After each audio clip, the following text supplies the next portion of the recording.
The morning sun cast long shadows across the parking lot of Wonderland theme park as Marcus Rodriguez adjusted his prosthetic leg one more time.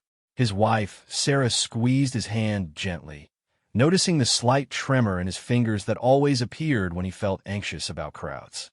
Their 8-year-old daughter, Emma, bounced excitedly in the back seat, her face pressed against the window as she took in the colorful rides and attractions that stretched before them. "Daddy, look at that roller coaster." Emma pointed toward a massive steel structure that twisted and turned against the blue Florida sky. "Can we go on that one first?" Marcus smiled, though Sarah caught the brief flash of uncertainty in his eyes. This was their first family vacation since he'd returned from his third deployment in Afghanistan, where an IED explosion had claimed his left leg below the knee and left invisible scars that ran much deeper. The doctors had cleared him for normal activities months ago, but stepping back into the world of crowds and noise still felt like navigating a minefield. "We'll see everything, sweetheart," he said, his voice carrying the practice calm he'd learned to maintain around Emma. "We have all day." As they approached the entrance gates, Marcus couldn't help but notice how other families moved with such ease and confidence. Fathers lifted children onto their shoulders without calculating weight distribution or worrying about balance. Mothers pushed strollers without checking every few steps to ensure their partner was keeping pace. The normalcy that others took for granted had become something he had to consciously work toward. The admission line moved slowly, giving Marcus time to observe the park's layout and identify potential challenges. His military training had taught him to always assess his environment, and old habits died hard. He noted the locations of rest areas, medical stations, and less crowded pathways that might provide easier navigation. Sarah watched him mentally mapping their route, recognizing the strategic planning that had become second nature to him. "Sir, are you military?" asked the young man behind him in line. He wore a college t-shirt and carried himself with the confident posture of someone who'd never seen combat. "I'm thinking about joining the Army after graduation." Marcus turned, offering a polite nod. "Marine Corps, actually, recently retired." "That's awesome, man. Did you see any action? I bet you've got some crazy stories." The young man's enthusiasm was genuine, but carried the tone of someone who viewed military service through the lens of action movies rather than reality. "Some," Marcus replied simply, not elaborating. He learned that most people weren't really prepared for honest answers about what combat actually entailed. They wanted Hollywood versions of heroism, not the complex reality of loss, brotherhood, and the weight of decisions made in impossible circumstances. Emma had been listening with the intense focus she reserved for anything involving her father's military service.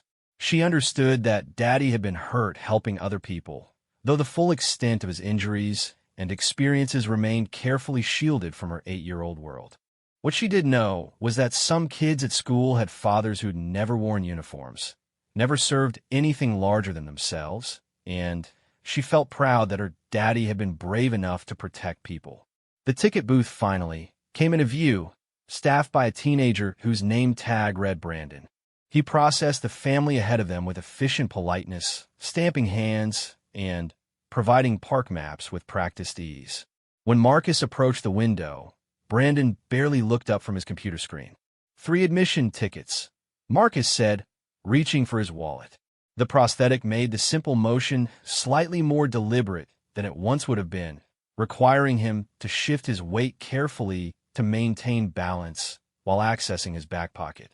Brandon's eyes flicked up impatiently, taking in Marcus's careful movements and the subtle but noticeable difference in his gait.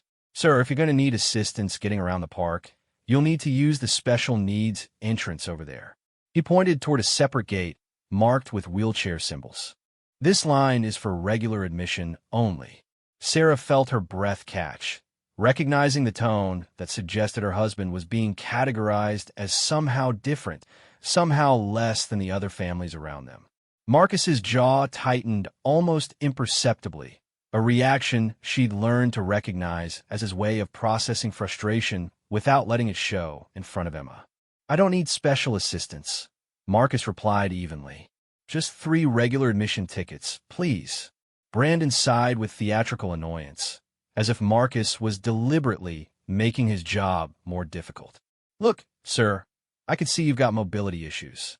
Park policy requires anyone with physical limitations to enter through the accessibility gate. It's for insurance reasons and crowd management. I don't make the rules. The words hung in the air like a challenge. Marcus had faced enemy fire, navigated political complexities in foreign countries, and rebuilt his life from the ground up after losing his leg in service to his country. But, standing in line at a theme park with his family, he found himself being treated like a burden, an inconvenience to be shuffled aside and processed separately. Emma looked up at her father with confusion and growing anger. Even at 8 years old, she could sense that something unfair was happening.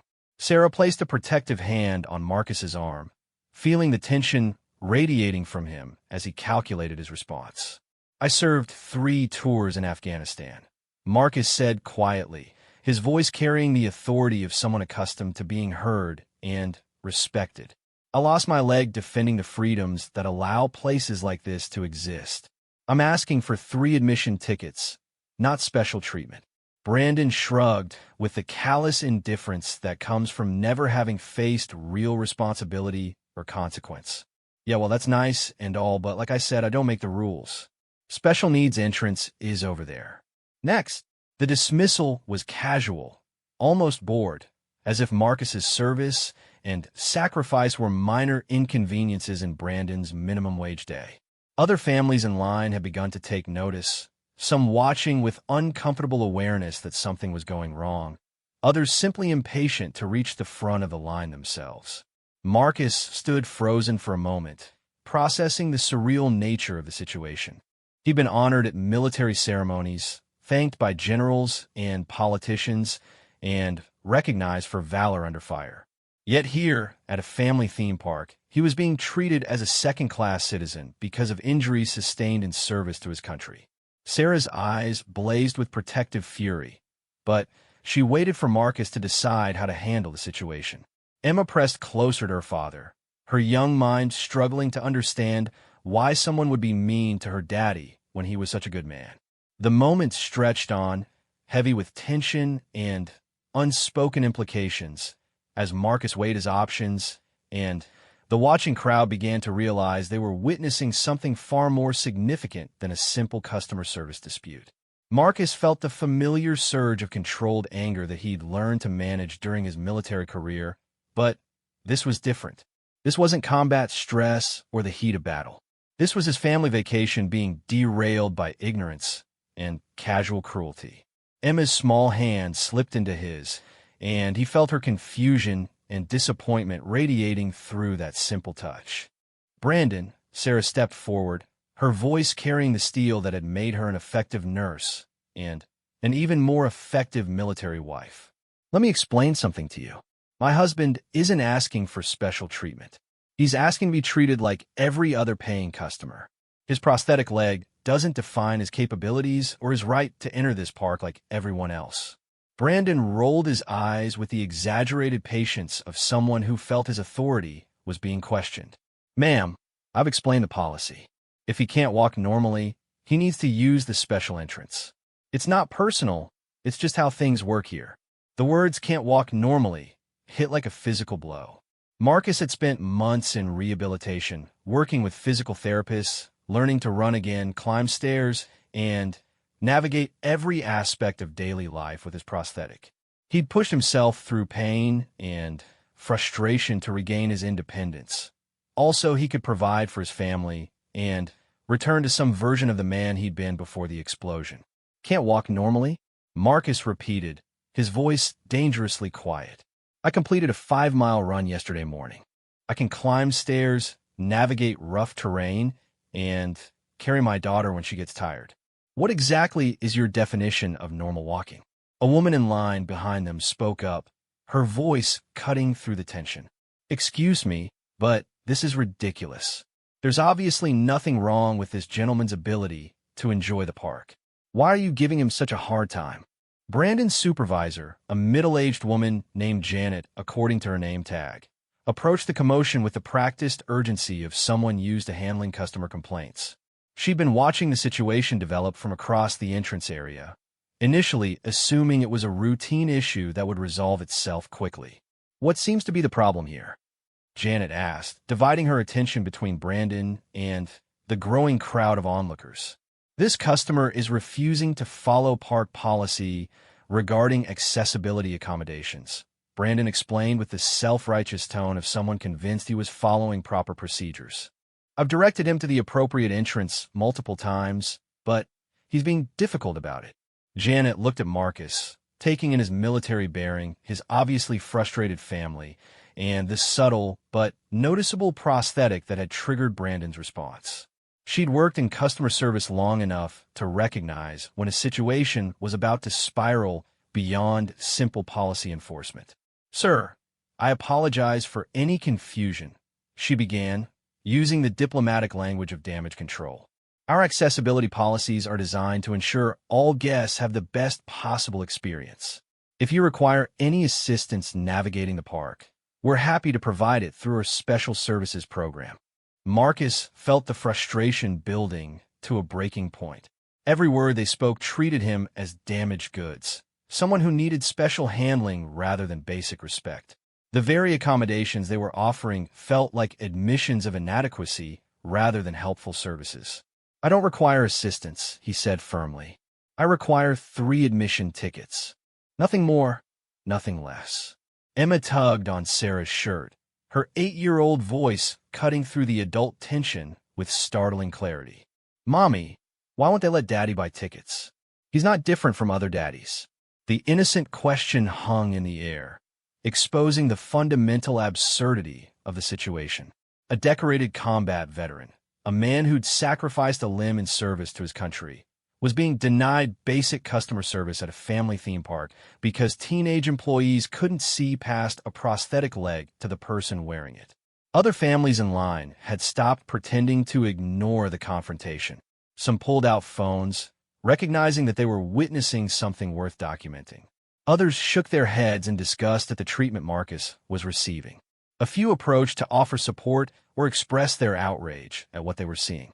"This is absolutely shameful," declared an elderly man who'd been waiting patiently with his grandson. "Young man," he addressed Brandon directly, "do you have any idea what this gentleman has sacrificed for your right to stand here and act like a fool?" Brandon's composure began to crack under the mounting pressure from customers and his supervisor's increasingly concerned expression. "Look, I'm just following policy. I don't make decisions about who can use which entrance." "Then maybe you should get someone who can make those decisions," Sarah suggested, her nurse's training in conflict resolution warring with her growing anger at seeing her husband humiliated in front of their daughter. Janet recognized that the situation was rapidly escalating beyond her authority to resolve. The crowd was growing larger and more vocal. Phones were recording everything, and she could already envision the negative publicity this could generate for the park.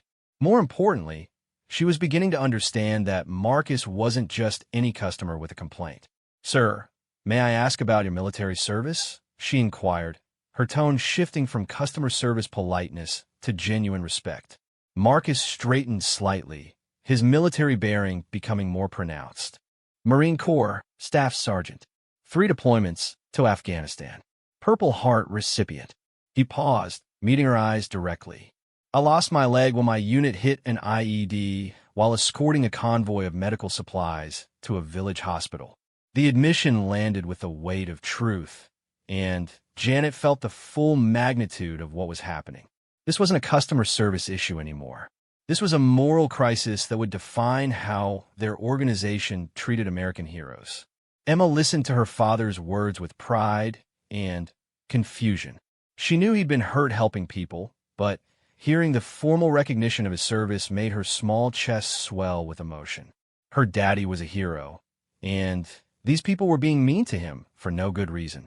"Daddy," she said loudly enough for everyone to hear, "are you going to get in trouble for helping those sick people?" The innocent question from a child's perspective cut through every adult rationalization and policy justification.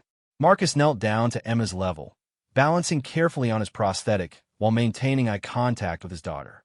No, sweetheart. Sometimes good people do the right thing, even when other people don't understand or appreciate it.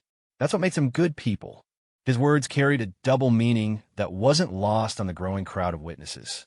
Janet felt the full weight of public judgment settling on her shoulders as she realized that her park's policies and employee attitudes were about to become a very public example of how America treats its veterans. The confrontation had drawn the attention of nearly 50 people, creating a circle of witnesses that extended far beyond the admission line. Cell phone cameras captured every word and gesture, and several people had already begun posting to social media with hashtags like hashtag veteran shame and hashtag disrespectful park. The situation was spiraling beyond anything Janet or Brandon had anticipated.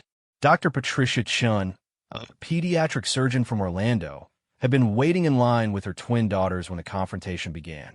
She stepped forward, her voice carrying the authority of someone accustomed to high-pressure situations. "Excuse me," she addressed Janet directly. "I'm a physician, and I can tell you with absolute certainty that this gentleman shows no signs of requiring special assistance. His prosthetic is well-fitted, his gait is stable, and his mobility appears completely functional for normal park activities. What exactly is the medical basis for your discrimination?" Her clinical assessment cut through the bureaucratic doublespeak and exposed the situation for what it really was: prejudice dressed up as policy. Brandon shifted uncomfortably, realizing that his casual assumptions about Marcus's capabilities were being professionally challenged. "It's not discrimination," Brandon protested weakly. "It's just park policy for people with disabilities." "I'm not disabled," Marcus said firmly, his voice carrying 3 deployments worth of authority. "I'm differently equipped.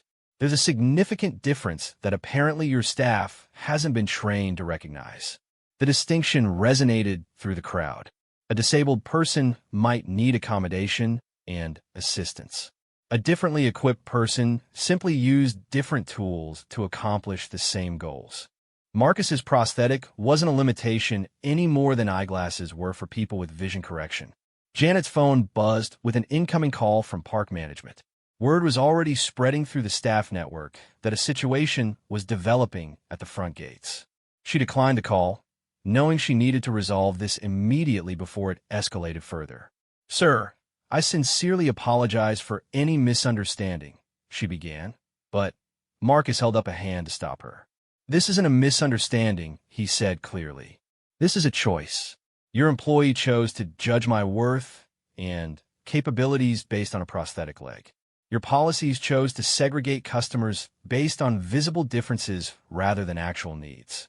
And your organization is choosing how to respond when those choices are challenged." A young mother with a stroller pushed forward through the crowd. "I use a wheelchair sometimes because of my multiple sclerosis," she announced. "But today I'm walking fine. Are you going to force me to use the special entrance too? Where exactly do you draw these lines?" Her question highlighted the arbitrary nature of the enforcement.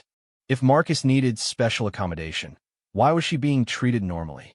If she could use the main entrance during a good mobility day, why couldn't Marcus use it with his prosthetic? Emma had been listening carefully to the adult conversation, her 8-year-old mind processing the injustice with the clarity that sometimes comes from not yet learning to accept unfairness as normal. She stepped forward, looking up at Brandon with a directness that only children possess. "My daddy saved people's lives," she said loudly.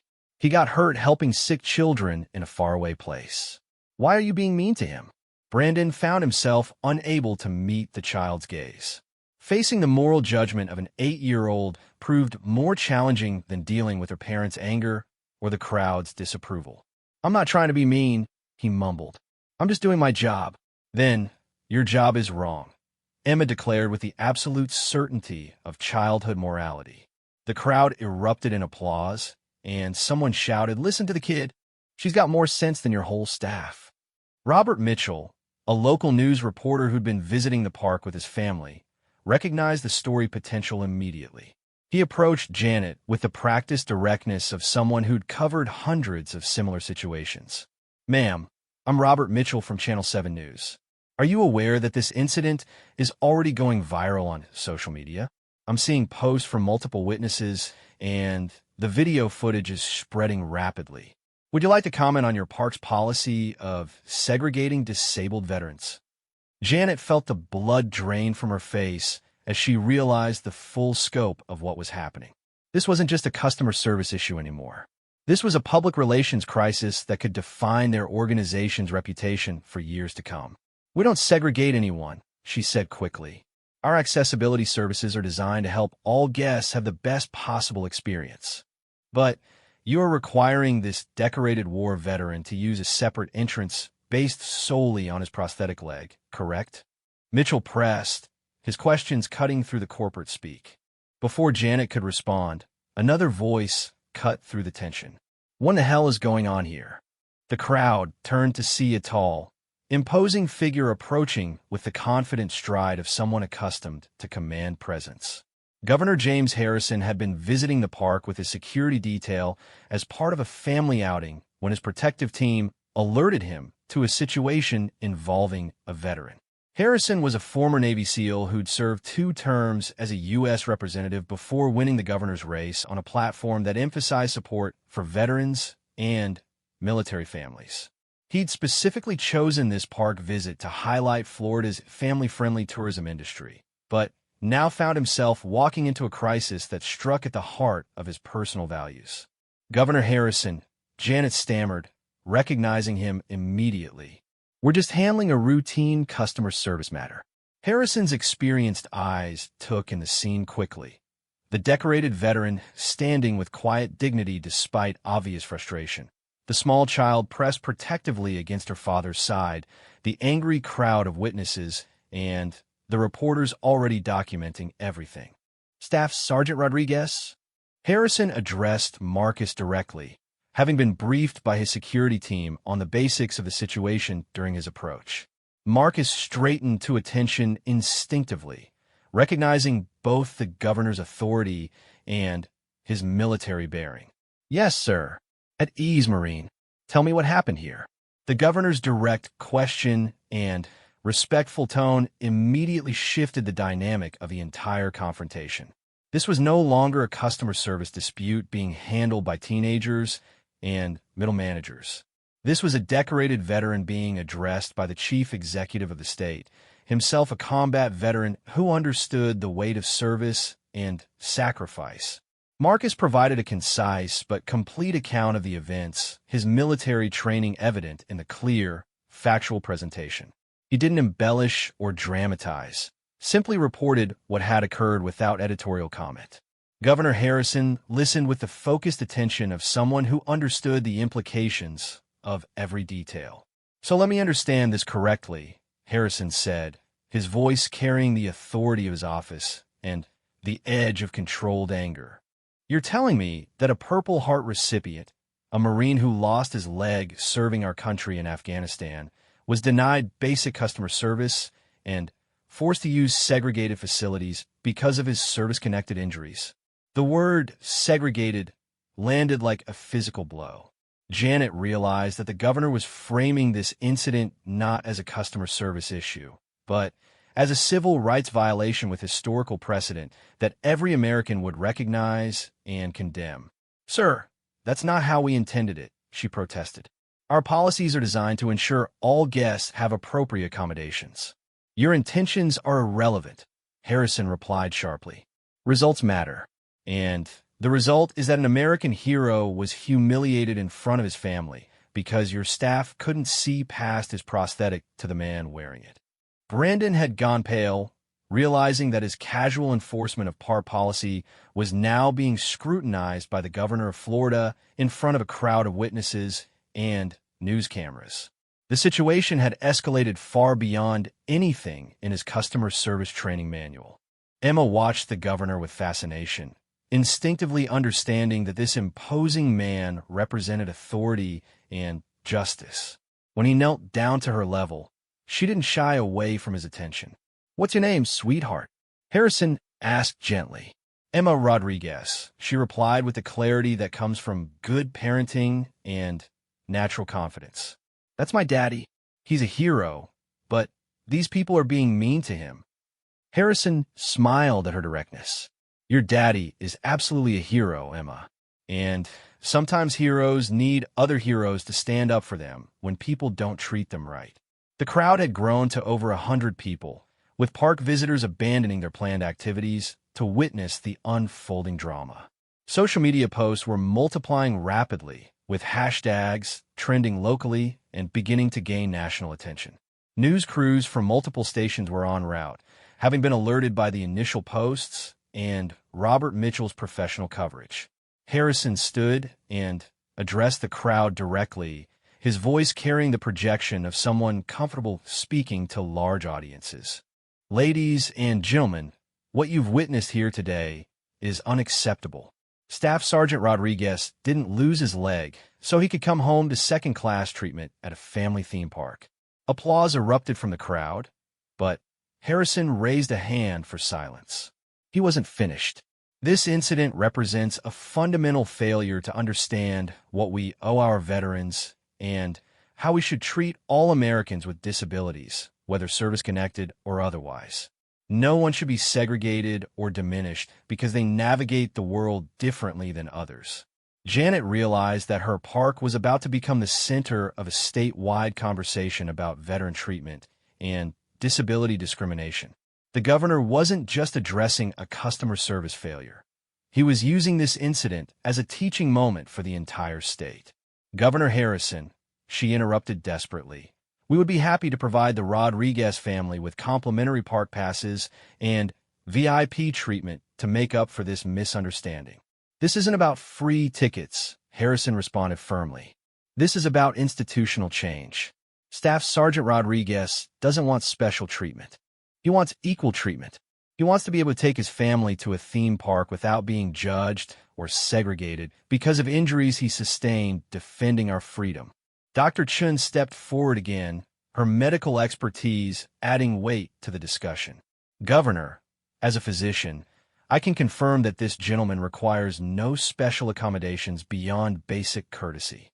His mobility is excellent, his prosthetic is well maintained, and there's no medical reason for the treatment he received.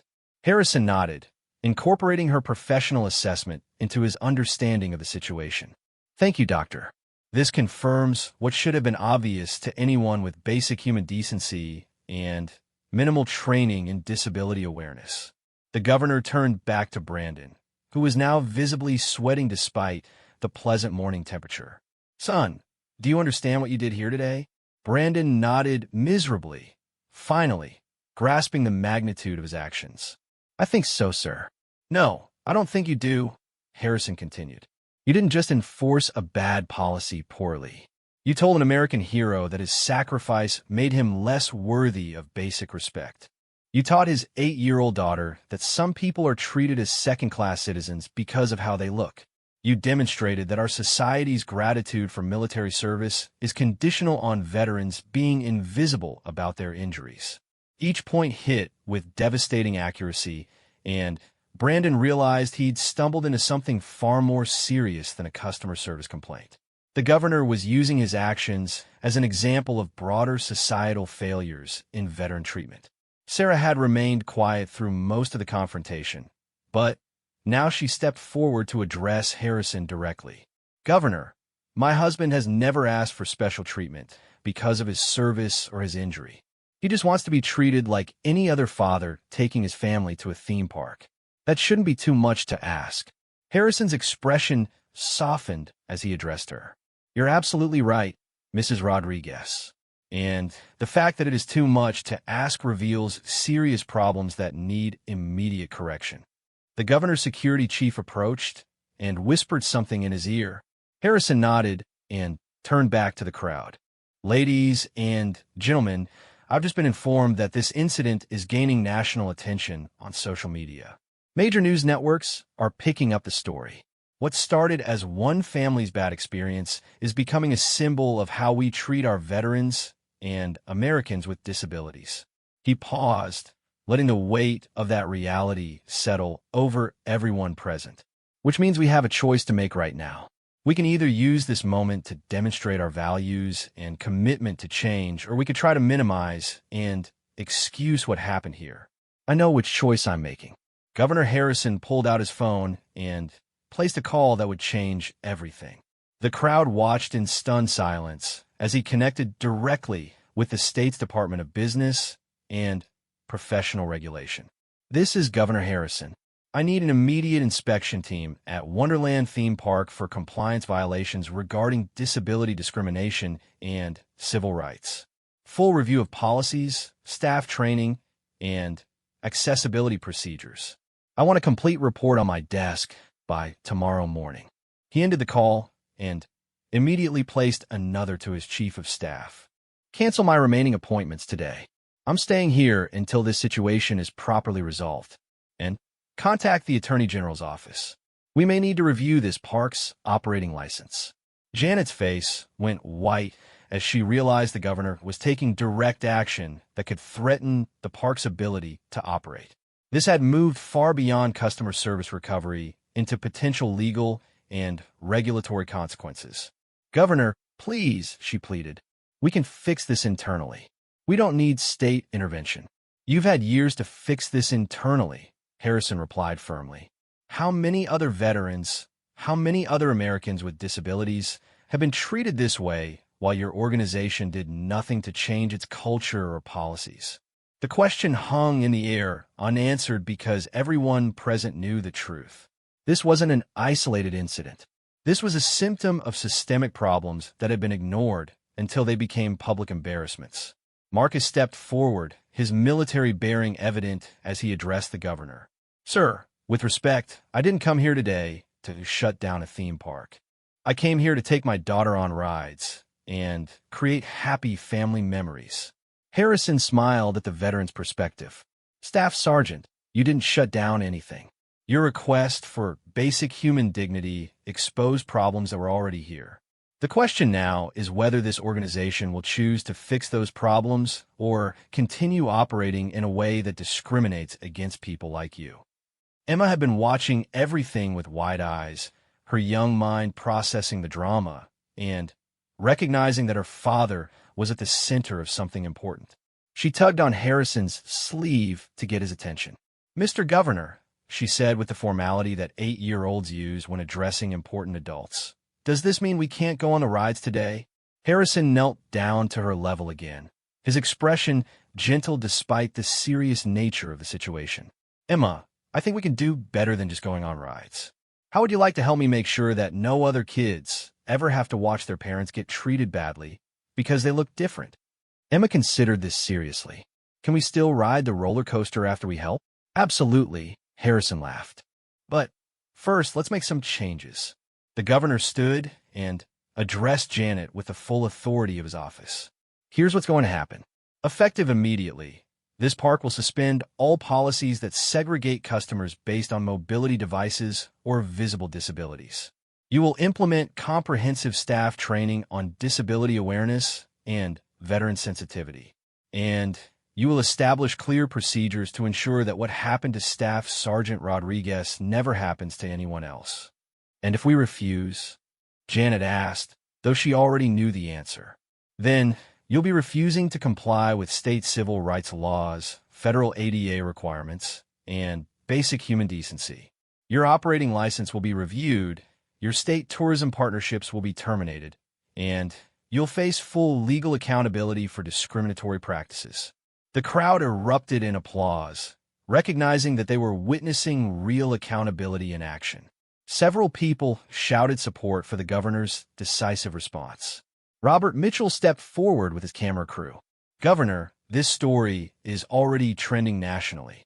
Do you have a statement for the broader audience about veteran treatment and disability rights?"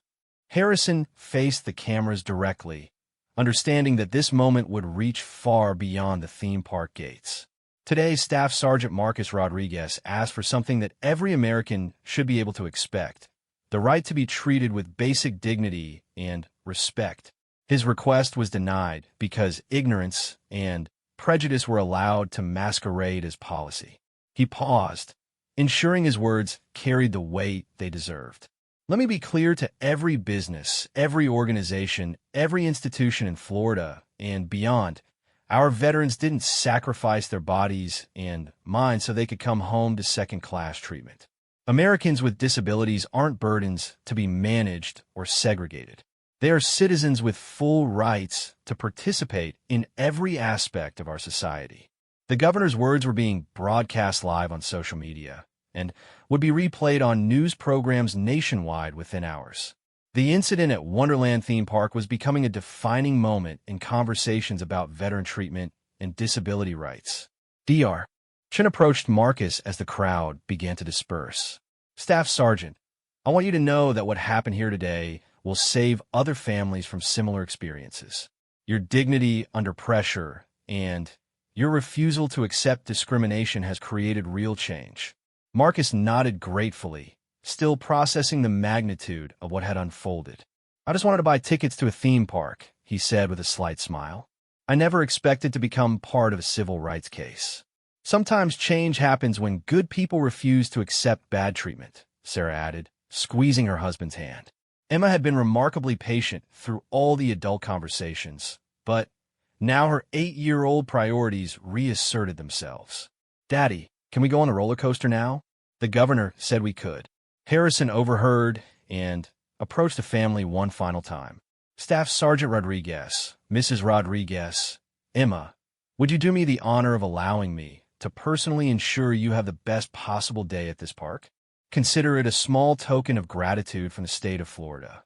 As they walked through the gates together, the governor, the veteran, and his family, and dozens of witnesses who'd become part of something larger than themselves, Emma skipped ahead toward the roller coaster that had started this entire journey. Daddy, she called back, I think this is going to be the best day ever. Marcus smiled, understanding that sometimes the most important battles are fought not on foreign soil, but in the everyday spaces where Americans should feel safe, respected, and valued. Today, his family had one more than just theme park admission. They'd won a victory for dignity, respect, and the principle that service and sacrifice should be honored, not hidden away. Within 8 minutes of Governor Harrison's arrival, Wonderland theme park had implemented new policies, begun mandatory staff retraining, and committed to becoming a model for veteran and disability inclusion. The story would continue to spread across national media for weeks, inspiring similar policy changes at businesses and organizations across the country. But for Emma Rodriguez, racing toward her first roller coaster ride with her hero father and the governor of Florida, it was simply the beginning of the best family day ever.